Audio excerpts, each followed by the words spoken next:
आज मैं आपको बनाना सिखाऊंगी फूल गोभी के कबाब, जो कि जायके में बिल्कुल गोश्त के कबाब जैसे बनते हैं। तो अगर आपके बच्चे आलू गोभी नहीं खाते तो आप भी उन्हें गोभी के ये कबाब बनाकर खिलाइए, जो कि बनाने में इंतहाई आसान और खाने में इंतहाई लाजवाब और जायकेदार बन के तैयार होते हैं। वीडियो को लास्ट तक वॉच कीजिएगा। पसंद आए तो लाइक शेयर ज़रूर कीजिएगा। इसके लिए सबसे पहले मैंने आधा किलो फूल गोभी ली है और इसे इस तरीके से काट लिया है। ये देखिए, इस तरह से मैंने इसके सारे फूल जो हैं वो अलहदा कर लिए हैं। तो चलिए अब मैं अगला स्टेप आपको बताती हूँ इसको बॉईल करने का। तो यहाँ पे मैंने एक बर्तन में पानी बॉईल होने के लिए रखा हुआ था। जैसे ही पानी बॉईल हुआ है तो मैंने ये सारी गोभी इस उबलते पानी में डाल दी है।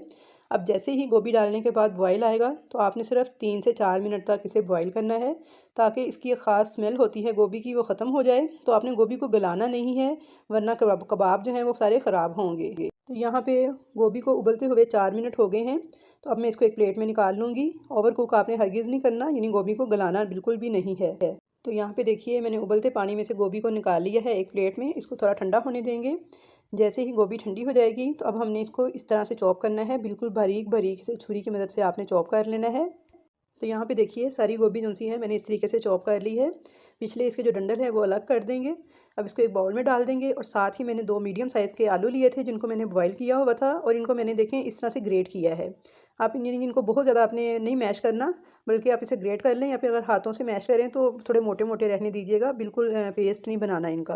तो इन 2 आलूओं को भी मैंने इस गोभी के अंदर डाल दिया है। अब अच्छे से मिक्स कर लेंगे इनको। अब इसमें बाकी चीज़ें शामिल करेंगे। तो एक मीडियम साइज़ का प्याज बिल्कुल बारीक चॉप करके मैंने लिया है, इसको इसमें ऐड कर देंगे। 2 हरी मिर्चें बारीक काट के इनको भी डाल देंगे और साथ ही 1 प्याली हरा धनिया बारीक कटा हुआ इसमें ऐड कर देंगे। हरे धनिया का बहुत ही अच्छा फ्लेवर आता है इन कबाबों में, तो इसलिए 1 प्याली ऐड कर दीजिएगा।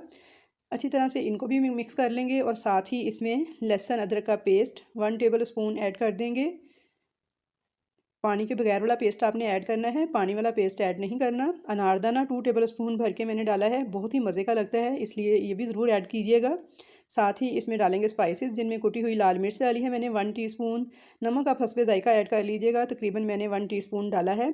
धनिया पाउडर 1 टीस्पून, ज़ीरा पाउडर 1 टीस्पून और काली मिर्च का पाउडर डालेंगे 1/2 टीस्पून। अब साथ ही इसमें जाएगा मैदा 2 टीस्पून और बेसन डालेंगे 2 टीस्पून। बाइंडिंग के लिए ये दोनों चीज़ें इस्तेमाल होंगी। चाट मसाला डालेंगे 1/2 टीस्पून। अब इन तमाम चीज़ों को अच्छी तरह से हाथों की मदद से इस तरह से मिक्स कर लेंगे। अगर बैटर आपको ज़्यादा पतला महसूस हो तो आपने इसमें मैदा मज़ीद नहीं डालना। जब आप कबाब बनाएंगे तो बिल्कुल ठीक बन जाएंगे। मैदा डालने से इसका टेस्ट ख़राब हो जाएगा। तो अब हाथों को ग्रीसी करेंगे थोड़ा सा। देखिए, मैंने ऑयल लगाया है हाथों को और इस तरह से गोल गोल शेप के हम कबाब बना लेंगे। आप चाहें तो किसी भी शेप के कबाब बना सकते हैं, ईज़िली ये हैंडल हो जाएंगे आपसे। थोड़े आपको सॉफ्ट फील होंगे, लेकिन ये कि कबाब बनते जाएंगे और आपने इसमें इसे हार्ड करने के लिए मैदा या बेसन मज़ीद नहीं डालना, बस 2 टीस्पून ही डालना है। तो इसी से ही बहुत अच्छे कबाब आपके बन के रेडी हो जाएंगे। तो यहाँ पे देखिए, सारे कबाब मैंने इस तरीके से रेडी कर लिए हैं। तो चलिए अब इनको फ्राई करते हैं। बहुत ही कम ऑयल में ये फ्राई हो जाते हैं और बहुत ही लो बजट रेसिपी है। गोभी आजकल बहुत ही सस्ती मिल रही है। तकरीबन ये 30 रुपये की गोभी थी जिसके मैंने कबाब बनाए हैं, और अब देख सकते हैं घर में मौजूद चीज़ों से कितने ज़बरदस्त कबाब हमारे रेडी हो गए हैं। अब सिर्फ और सिर्फ मैंने लिया है 3 टेबल स्पून कुकिंग ऑयल, और जैसे ही देखें ऑयल गर्म हुआ है तो मैं सारे कबाब इसके अंदर इस तरह से ऐड कर दूंगी और मीडियम फ्लेम पर इन्हें 3 से 4 मिनट तक एक साइड से पकाऊंगी। जब प्यारा सा कलर आ जाएगा तो फिर मीडियम फ्लेम पे ही मैंने दूसरी साइड से भी पका लूँगी। तो आप देखिएगा कि एंड पे ये ऑयल भी इसके अंदर मौजूद होगा, यानी ये बहुत कम ऑयल जज़ब करते हैं। बहुत ही हेल्दी रेसिपी है। तो व्यूअर्स, आपको मेरे कहने पर आपको गारंटी है कि आप इसे एक बार ज़रूर ट्राई कीजिएगा, आपके बच्चों को बेहद पसंद आएगी। स्पेशली जिनके बच्चे आलू गोभी नहीं खाते, तो आप इस तरह से कबाब बनाकर उनको खिलाएं तो यकीन मानिए कि वो पहचान नहीं पाएंगे कि आपने ये किस चीज़ से तैयार किए हैं, और बहुत ही मज़े लेकर इसको खाएंगे। आप रमज़ान में इफ्तार के लिए भी इसको तैयार कर सकते हैं और आम रूटीन में भी आप इनको बना के इंजॉय कर सकते हैं। बहुत ही लो बजट रेसिपी है, तो इंशाल्लाह ताला आपको बेहद पसंद आएगी। फीडबैक ज़रूर दीजिएगा कमेंट्स बॉक्स में। रेसिपी पसंद आए तो लाइक ज़रूर कीजिएगा, और अगर चैनल पर पहली बार आए हैं या फर्स्ट टाइम मेरी वीडियो वॉच कर रहे हैं तो चैनल को सब्सक्राइब भी कर लीजिएगा, ताकि आपको मेरी नई आने वाली तमाम वीडियोज़ इसी तरह देखने को मिलती रहें। तो यहाँ पे देखिए, जब एक साइड से इसका प्यारा सा कलर आया है तो मैं कबाब की जो डायरेक्शन है वो चेंज करती जा रही हूँ।